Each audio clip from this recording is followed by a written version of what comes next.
Sneakerheads, resellers, and collectors all live by one golden rule, and that is keeping your sneakers real, verified, authentic, 100% legit. But what if I told you the entire sneaker authentication system was just built on an illusion? In today's video, I decided to do a deep dive into the secret world of legit checking sneakers. And what I found was pretty surprising. And here's how you might be walking around with a fake pair of sneakers yourself without even knowing it. Let's get into this. So, before StockX, sneaker reselling was pretty much like the Wild West. You had message boards on a thing called Nike Talk, and I'm sure a lot of you guys watching this have no idea what Nike Talk even is, but it was pretty much like a forum where sneakerheads could just kind of talk back and forth, but that and personal relationships was just about it. Like when you would buy a pair of sneakers on eBay, you would just hope that they were legit, and also that you didn't get scammed. When it came to reselling sneakers, it had a lot to do with these Nike Talk forums, or eBay, or even Craigslist. Yes, Craigslist. And back then there was no guarantees, just seller feedback, grainy photos, and a gut feeling that if they were real or not. But the thing was that in the early 2000s, like pre-2013, 2014, fake sneakers were actually fake. Like it didn't take a rocket science to look at a pair of Jordans and realize if they were fake or real. Like if the Jordan logo was doing the pick and roll, or if Nike flat out just didn't make that colorway, you would know. Like you could spot a fake pair of Jordans from a mile away. But like I said, this was back in like pre-2013. And platforms like Flight Club and Stadium Goods, they tried to bring some sort of trust into the system, but the resale game was still inconsistent. There was no pricing guide, no standards, it was just hype. And keep in mind, back in the day, being a sneakerhead was a very small niche thing. It wasn't as popular as it is today. But then things started to change very quickly. As the hype grew for sneakers, so did the fakes. And instead of them just being obvious knockoffs like they were before, these were high quality replicas. Some people called these super fakes. And factories overseas began perfecting every stitch, every box label, and even the smell. And by 2015, the line between real and fake was super thin. And the general public that was not a diehard sneakerhead might have bought a fake pair of shoes without even knowing. And just when it started to get bad, enter in the brand StockX. And when StockX launched in 2016, it promised one thing to the sneaker culture that we were all missing, and that was trust. An authenticity guarantee paired with live market data. Buyers could see price trends, place bids, and also buy verified authentic sneakers. It was just like trading stocks. No more guessing, no more scams, and the sneaker game felt a lot safer. And of course, as you guys can imagine, StockX became a multi-billion-dollar company. And around this time of 2016, 2017, it became the standard. Whenever you were buying a pair of sneakers, you checked StockX to make sure that you were getting a good deal. And with StockX, you could see every time that specific pair of shoes got sold and what price. So if a buyer was asking $100 more than they were selling on StockX, it obviously wouldn't be a good deal. A lot of people loved the platform, a lot of people hated the platform, but one thing nobody can deny, from 2016 to 2020, StockX was the biggest sneaker resale platform in the entire world. But it was only a matter of time before cracks started to show. Because you see, here's the catch. How do you verify something when fakes are getting better every year? And also, what qualifications are there to be a legit checker? Like, there's no degree you can get, there's no college you can go to, there's no school that you can go to learn how to authenticate sneakers. Like,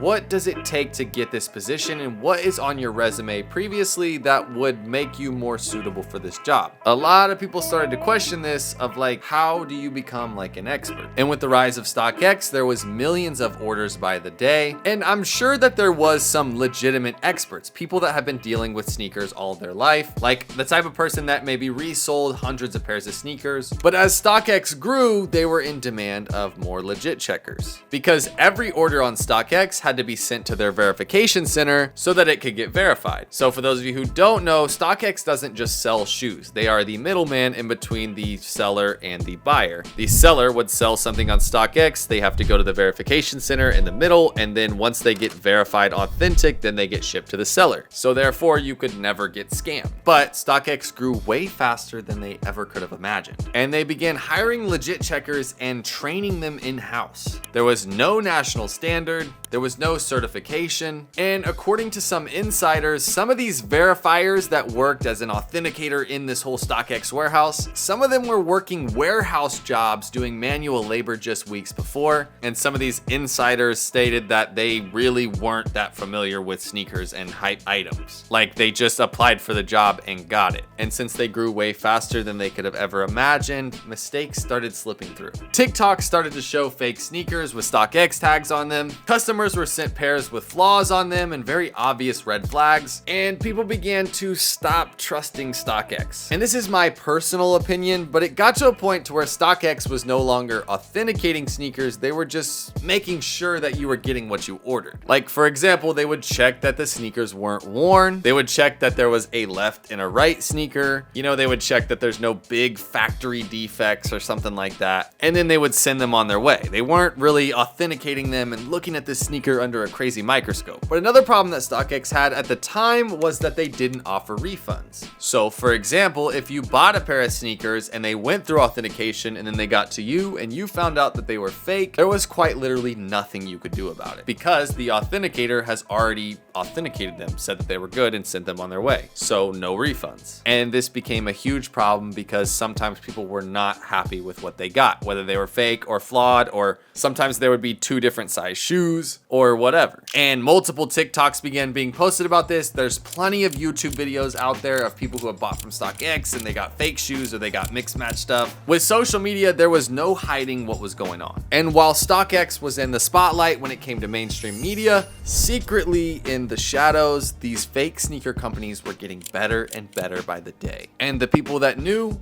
were making a killing. And I specifically remember this on two pairs of shoes, and that was the original Travis Scott Jordan 1 highs, just the brown and white pair, the high tops, that pair, and the Ian Connor Revenge Storm sneakers, the ones that look like Vans but with the lightning bolt on the side. During this time that this controversy was happening, I personally was reselling sneakers, and I also worked at a sneaker resale store. So I would see hundreds of pairs of Jordans, fake or real, and I started to learn telltale signs of fake sneakers and real sneakers. But when I tell you these Travis Scott sneakers were the best of the best fakes I have ever seen, these companies overseas in China were literally making these one-to-one. Like, there was flat out no difference besides a Nike receipt, and a lot of the times people would make receipts. Like, when it came to side-by-side comparison, there was almost no difference. So what can you do? What determines if they are real or fake if they are literally identical? This is where things started to get messy, because Nike only releases a very limited quantity of these, and that's what makes them worth $1,000 on the resale market. But when you have a fake company in, let's say, China, or a fake manufacturer, and they're pumping out thousands of pairs of these by the day and sending them straight through StockX and they're passing, this completely ruins the market and floods thousands and thousands of fake pairs that are now verified as real into this whole sneaker resale ecosystem. And I feel like StockX got the brunt of all of this when it came to the media, but other platforms that offered the same thing, like eBay, Go, like, they were still passing fake sneakers too. I just feel like StockX was kind of the face of it all because they were the biggest platform in the entire world. And then came the bombshell. In 2022, Nike sued StockX. StockX denied the claims, but the damages were done. For those of you who don't know, I've done an entire video on this situation. You guys can watch it right here. I think I'll put it right here. And basically, to sum that whole story up, representatives at Nike did a secret investigation where they ordered a bunch of pairs of Jordans off StockX, and a lot of them ended up being fake. So they had all the evidence they needed before they presented StockX with this lawsuit. People started questioning every pair of sneakers that they bought. So then we go back to the root of the problem. How does sneaker authentication actually work? And a lot of it is guesswork. Legit checkers look at stitching patterns, label fonts, factory codes, or even the smell of just the glue. But these so-called super fakes, the new generation of these reps, they're matching all of it. And also, when you're a company like Nike, Adidas, Jordan, whatever it is, you're pumping out hundreds of thousands of pairs, and not every pair is going to be up to code or exactly the same. And some platforms even turn to AI to help legit checking. But AI is only as good as the data it's trained on. And in the end, it's all a balancing act between speed,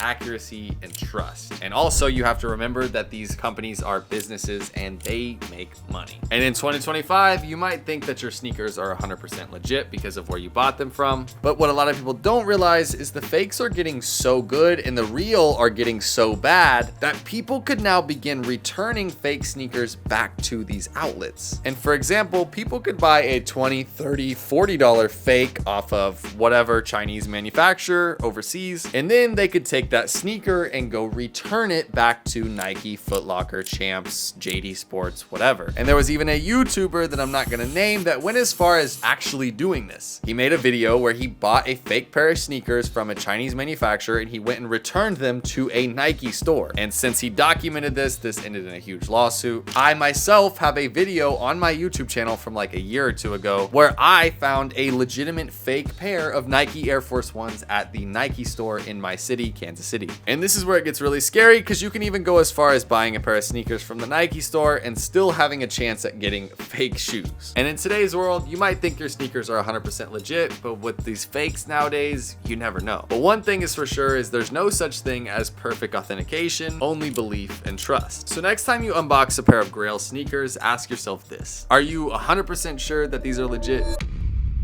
And that pretty much wraps up today's video. And now, I'm not bashing any platform, StockX, eBay, Go, nothing like that. I have bought and will probably continue to buy sneakers off StockX, Go, eBay, whatever. This video was made just more for awareness, I would say. I feel like a lot of people have a genuine hatred towards some of these platforms. But like I said, in 2025, it's really hard with these fakes overseas. They're getting really, really good. And yeah, guys, I've kind of dropped down to only doing one video a week now. I used to do every Wednesday and every Sunday, but I've been trying to focus on making sure my videos are really good and really high quality and making sure you guys get the absolute best video possible. So yeah, if you guys want more videos, go to my Instagram. I try to post on there every day, and all the videos that don't make the cut for YouTube end up on my Instagram and also my YouTube shorts. So yeah, I want to say thank you guys for all the people that stuck around, that are still here. I love you guys so much. And if you haven't already, like, comment, subscribe, hit that notification bell so you get notified every time I post. And yeah, guys, that's pretty much it for today's video. We'll see you guys hopefully next Wednesday.